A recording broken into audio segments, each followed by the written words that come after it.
Dolce kishte hyrë në atë shtëpi me bindjen se do të ishte e fortë.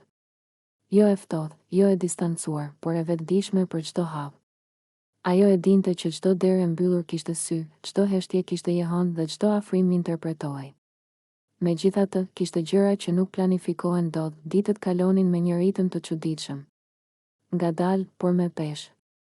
Çdo mëngjes sillte një version paksa ndryshe të vetes dhe çdo mbrëmje e kthente në mendime më të thella.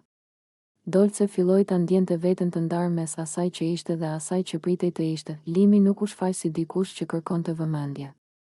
Përkundrazi, ishte aty, i qetë, i vëmendshëm, gjithmonë një hap larg, sikur të mos donte të prishte balancën.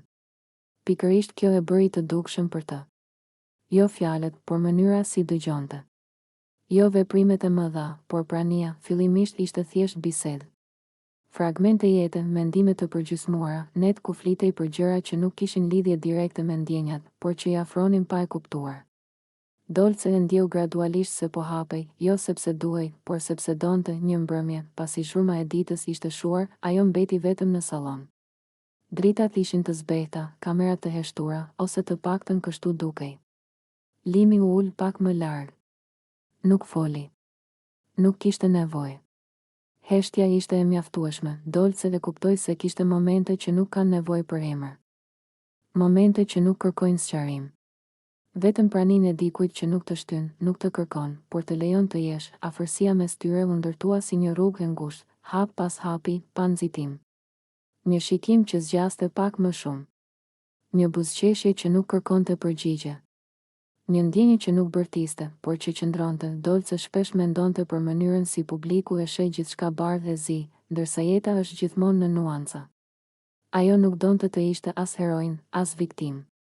Donte të ishte e vërtetë.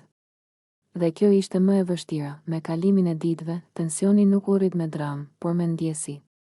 Me ato momente të vogla që mbeten gjallë. Ajo filloi ta kuptonte se ndonjëherë lidhjet më të forta nuk janë ato që shfaqen hapur, por ato që ndërtohen në heshtje. Një natë, ndërsa biseda u ndal dhe gjithçka u qetësua, Dolce ndjeu se diçka kishte ndryshuar brenda saj.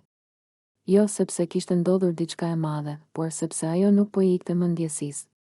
Po e pranonte. Ajo e kuptoi se kjo histori nuk ishte për famë, as për strategji. Ishte për një moment njerëzor, për një ndjesi që nuk blihet dhe nuk shitet. Për guximin për të qëndruar në një çast pa u fshehur. Kur ajo u shtri për të fjetur, mendimet nuk ishin të zhurmshme. Ishin të qarta. Dhe kjo ishte e re për të. Nuk kishte premtime. Nuk kishte plane. Vetëm një ndjenjë që i thoshte se diçka e vërtet kishte ndodhur, qoftë edhe vetëm brenda saj.